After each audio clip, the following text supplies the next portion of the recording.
So the purpose of this little half an hour thing that we'll probably go over because it just goes really fast is two things. One, a lot of people who are used to taking classes, art classes in person, would like to know what it's like to take an art class on Zoom. And the second part is to have a little art class on Zoom. So that's what we're going to talk about. I've been teaching on Zoom for years now, and there's advantages to it. So I want to show you the advantages. And oh, good, that's still up. One of sharing a screen. Play from current slide. So what the heck is it like to take a virtual art class? So I actually use PowerPoint in my real art classes, and it's not as easy to see as it is to see here. But here's some advantages, and I sent these on a handout. You can see images better, and I think that relates to my classes because, like I said, those of you who've been to some of my classes know I flash up images and people copy them, especially for the La Jolla classes. You have to drive or find or even be from San Diego. So that's another advantage. You're home when the class is over.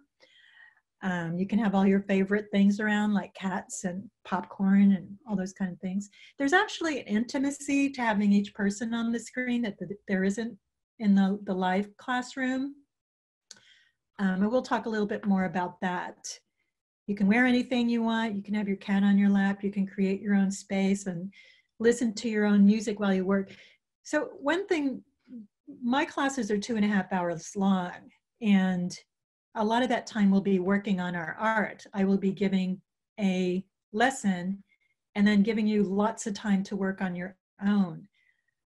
So that happens and it will happen here. So this is a half hour, and so there's 2 more hours that would happen during an art class, and it really goes by fast.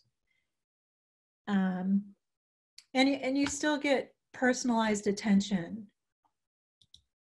because, you know, in the classroom, I can walk around and go, why don't you try this? Or it might work better this way. But when you're working, you can actually text me in the moment what you're sketching or painting if you want feedback on it. We can also take a moment and have people share on the screen like I was doing earlier. This is a blind contour of a telephone. I mean, it's a blind memory drawing of a telephone. Those of you who've taken my classes before know I do a lot of those. And so showing things on what you're doing if you want to. The other thing we can do is have breakout sessions, because something that people foresee that they might miss is the socialization that can happen during an art class. And what we can do is break people into little groups of 4, groups of 2, have people share with each other, have people talk to each other about your work, where you're from, what you like, and even have some little, you know, prompts that would help make that easier. So there is that. It's not the same as a real classroom, but we don't know how long we are going to be in this weirdness, and it's still important to show up someplace. It still feels like a community, and showing up creates a structure. I know for me, I do more work when I have a place to show up to. I will easily be undisciplined if I don't have a class, or if I'm not teaching a class, or have good intentions. But us creative people tend to just float off different places and get, especially right now, get distracted. So I really encourage people, if it's not this isn't your thing, find some place to show up. It really makes a difference. And even us introverts need connection right now. Some of us introverts actually like this a lot. You know, it's just like, I can be at home and disappear at any moment. So there are advantages. We do want it to be over because we like the in-person thing. Where did that go? Here it is. So what else do we have up here? So we're going to do, you're going to experience it.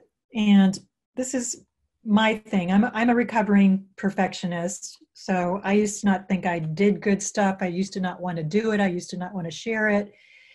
And perfectionism is invited today. So I will say that, but I know a lot of you are perfectionists just because it's also an epidemic out there. And what it means is truly allowing yourself not to have to do perfect stuff. We're going to do stuff that cannot be perfect. And yet some people will still be hard on themselves. And I'll get to that. Give yourself permission to be a clumsy beginner. This is not just today, but if you want to be an artist or a writer or anybody creative, you have to be willing to do stuff that isn't good. It's like taking a roll of film in, back when we used to take rolls of film in. You're not going to have a whole roll of perfect things. I just give myself permission. It's still not comfortable to do something I don't like, but I know it's part of the process. All artists need to be willing to be bad on their way to the occasional masterpiece. So here's some techniques to make art easier, just to enter the realm of common sense, because we seem to be delusional. Somebody on my Facebook page the other day said, I tried writing and it's just not for me. They tried writing once. We need to write and write crap. We need to do art and just flounder and be uncomfortable floundering and know that little things come out of it. To be a kid again. So I give yourself permission to be a kid and to really lower your expectations. Today, we're just going to do silly stuff. And with that, I just want to take a little poll, because I didn't do this at the beginning. How many people here feel like they're beginners, beginner artists? Okay, so that's good to know. How many people think they're kind of medium? They're medium artists. They're okay. They've had some experience. Yeah. Joanne's doing an interpretive dance. How many people, like Janet, are yes, Janet. Janet's so humble. Are really, I'm not going to say really good, because that just puts, are experienced artists. Yeah, Terry and Catherine and Janet are experienced artists. Okay, so the classes I teach are perfect for beginners, people who are intimidated by it, who say they can't do it, all those kinds of things. But it's also good for, my last class, I had a bunch of experienced artists, but they felt like they were in a box. They were really careful about everything they did. Terry, I think you fall in this category, don't you? And it's just not that fun. And he wanted to get out, and the people that came to my La Jolla one just wanted to experience a little bit more looseness and freedom. So that's what we want to do here is, and in doing that, you need to kind of operate outside your comfort zone. It's just like doing things you wouldn't normally do and knowing it's not going to be perfect. Am I still on share screen? No. Oh gosh. Now I'm stuck in here. Let me get back on here. There you are. So somebody's in the chat saying something. Oh, my. Yeah. Oh, the text number. Yeah. And I just put that up as an example. If you took one of my classes, or if you want to text me something here, I would have that up. It would be on a handout. And my last class, several people would text me their stuff, and I would put it up on a PowerPoint for the next class to see if they were okay with that. Or they'd go, what do you think of this? And I go, why don't you loosen up a little bit and see what happens? Do it with your eyes closed. And then they text, look what happened when I did it with my eyes closed. So I happen to have time to do that. No, not all teachers do, but I love it. This is my passion. So back here. So this is something we are going to do now. And this is a bike I drew without looking, and just, it's not blind contour, it's blind memory, what I call. I just, I'm going to draw a bike from memory without looking at it at all. So the first thing I want you guys to do, and the more that you can use a thin pen, not a pencil, get some paper out, and it might be scrap paper, but I always tell people, if you want to do it on watercolor paper, I frame a lot of my blind memory things because I love the way they come out, and I do a little watercolor wash over the top of them. So you're going to draw a teapot from memory with your eyes closed. And you're going to let go of any need for it to even look like a teapot. So just take a couple moments to do that. And if you want to, you can draw some little teacups to go along with it.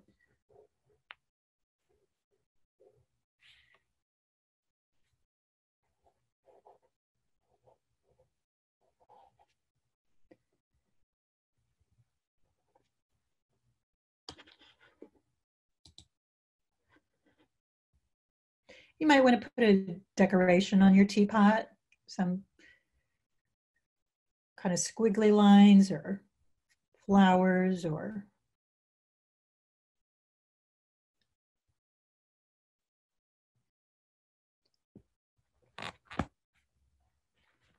and this isn't for everybody, but to me, here's mine. It comes out loose and free and interesting. Whereas, yeah, please hold your pictures up. Yeah, I adore these. I just adore these. You can't get this energy when you're looking. You cannot get this energy when you're looking. I can't even copy this again with my eyes open and get this energy. And it has a story to it. This has so much more of a story to it than a real teapot. The lid isn't quite on there.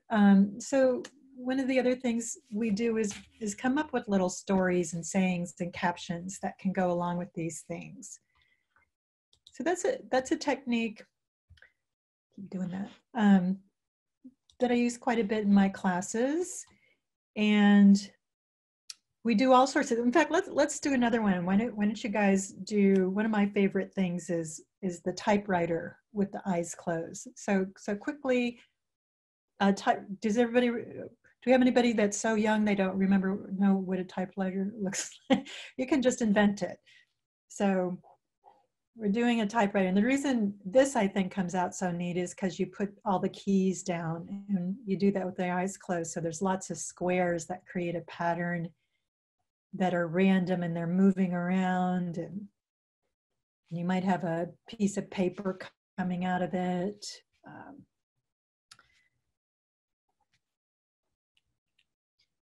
And it might not be something you like at all. And that's okay. So you just chalk it up for, this is one of the pictures on the roll of film that didn't quite come out. A little underexposed. Or I was drinking when I took this one.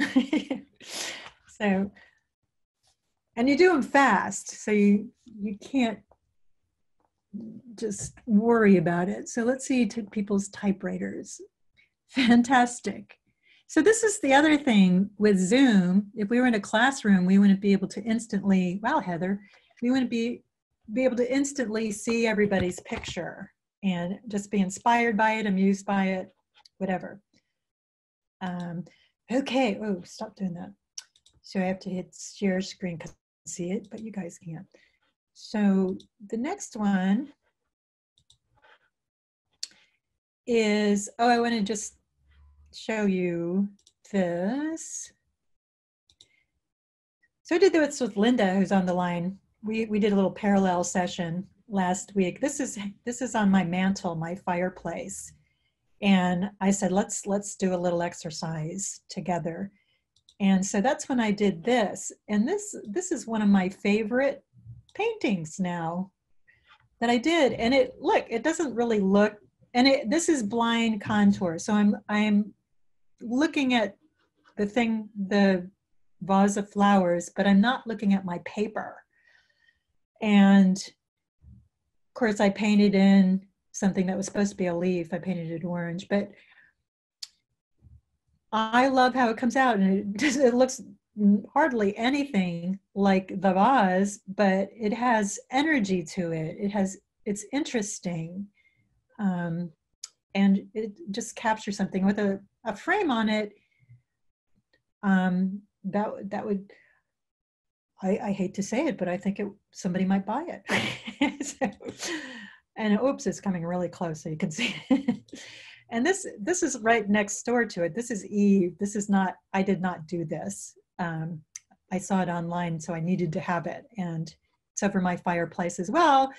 So I was on a call the other day, and because there's lots of Zoom calls. And so I decided to do a blind contour of this. And of course, I didn't want she has got a pomegranate in the original one. I didn't want that there, but I wanted everybody to know she was Eve. So I put the apple by her. And I adore this. Now, it's not for everybody. I just happen to like this kind of Picasso-esque kind of art. And then I animated it. So she's watching her apple rise. And this is something I'll be talking about in my class too. It's just an app. It's a really easy app to use, but it's fun. Oops. How do I get out of here? Oh, there we go. So I want you to do that with this teapot. I want you to look at the teapot on the screen, but not look at your page. And you can do completely different decorations. You can put something around it. And if you do it quickly, you can do a number of them. Because artists, you know, I think it's important for us to do a number of the same subject. It just helps us study it. It helps us be in the present moment with something. We see either an evolution, or we see how the first one had the most energy and the other ones after that didn't have as much energy. So take a moment to do this. Most of the things I like to draw have some sort of phallic symbol in them. I didn't realize that. I don't do it on purpose, but what would Freud say about that?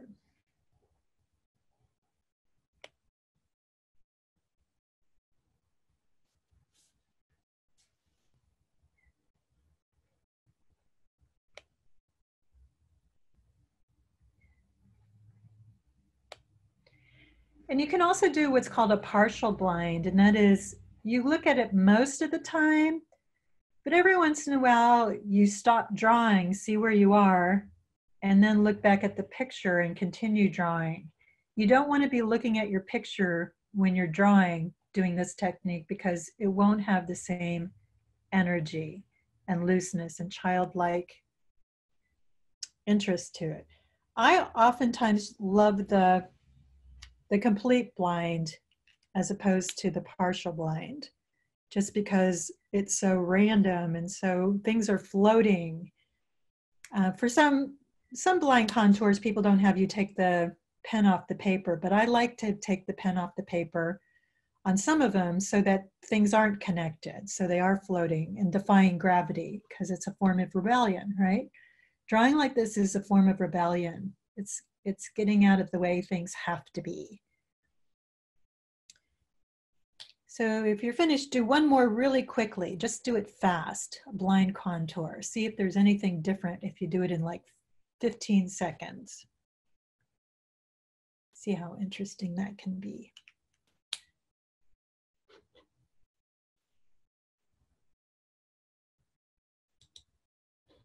So let's do an inventory of our yeah, see how wonderful these are? They are just wonderful. I just want a picture of all of them, and I would put them in a PowerPoint, or I'd post them on Facebook and say that I did it. Just kidding. Just kidding. So let's see. Okay, ready for the next one? And the other thing I do in my classes is I go fast like this. So you don't know how many you are accumulating, and by the end of class, you have a whole bunch. And then we go back and pick out ones to to give watercolor washes to. So let's come back here again.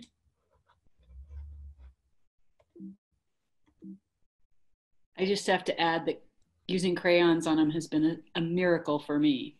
Yeah, whoops, sorry. Okay, so this one's upside down, and I also sent this on the handout that I gave you, so if it's hard for you to see. And we're going to take about 4 minutes to copy this upside down and add as much of that design as you like.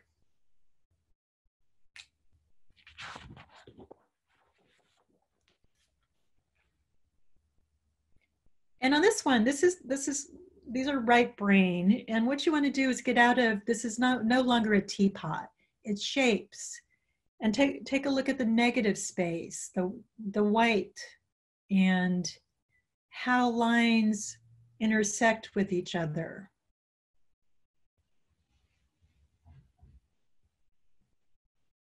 And you can look during this one or not look, whichever you prefer.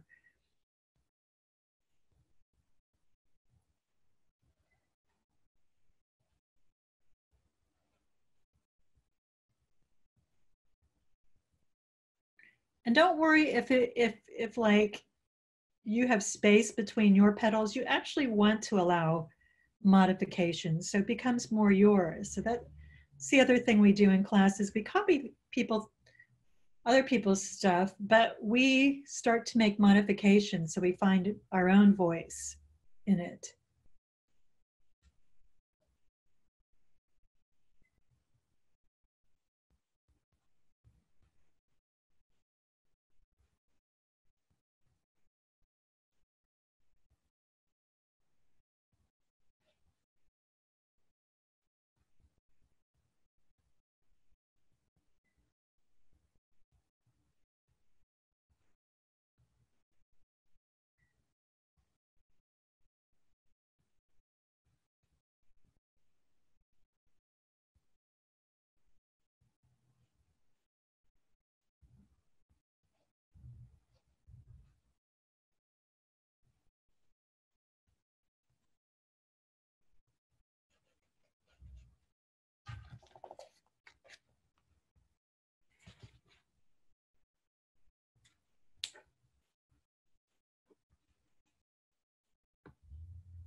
Take about a minute to finish this one up.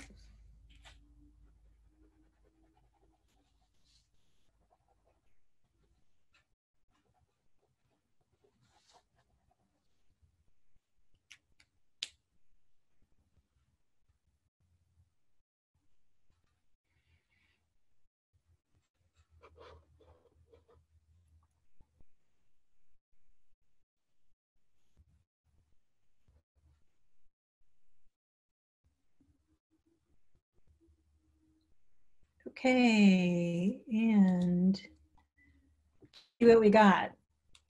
Turn it the other way around. What do you think of that? Wow, that's amazing.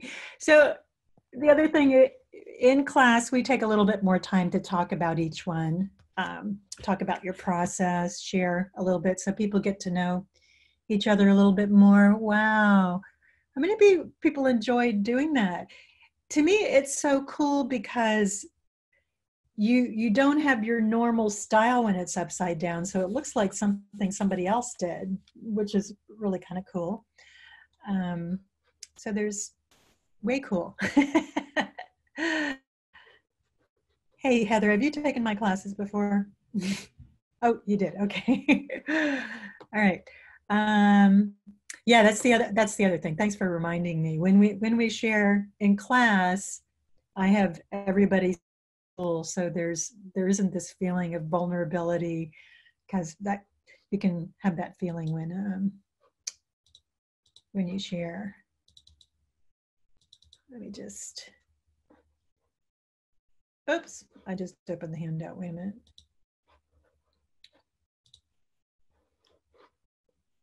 Let's see. Stop screen sharing. Sorry about this. Let me just see what else I had on here. So So these are the classes coming up. I actually left one off that I put on the handout. These are my classes, but I sent you guys a link to all of the Athenaeum's classes. And these are really renowned teachers teaching these classes, and they've only been for people who could show up in person. And so it's a good opportunity to take classes online. So I hope that some of you can. That's the description. Oops, I was going to share on one of my students. I had this guy in the last class, and he'd never done art before, and now he could show in galleries because he just established his own voice with it. Oh, I know what I was going to show you. I was going to show you the little demo. And I recorded this morning because it takes a little while to set up the iPhone. So here I am. Can you guys see this? Trying to figure out what I'm doing here. So this is there. It takes a little time to get that set up. That's why I had to record this ahead of time. And I'm gonna get a whole bunch of paint on my paintbrush. A little water so it's watery is good. And look at that. Just gonna take this down. Beautiful wash. Of course, I have a hard time going too long without mixing colors.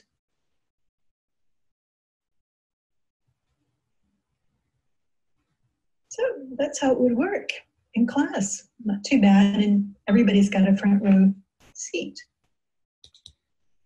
So okay. That's how I will be demonstrating painting. Jill. Thank you, Jill. All right. Coming back. Anyway, does anybody have any questions about how this might work and online? How's it seem? Seem pretty cool? Yeah. So for those of you who take my other classes, I don't do mainly art. We do a lot of talking about other things. This is mainly art, getting into it, giving you some way to escape from whatever you need to escape from and emerge into the flow of art, which is healing and just in a fun atmosphere like this. So I'm glad you all are here. It was really fun showing this to you.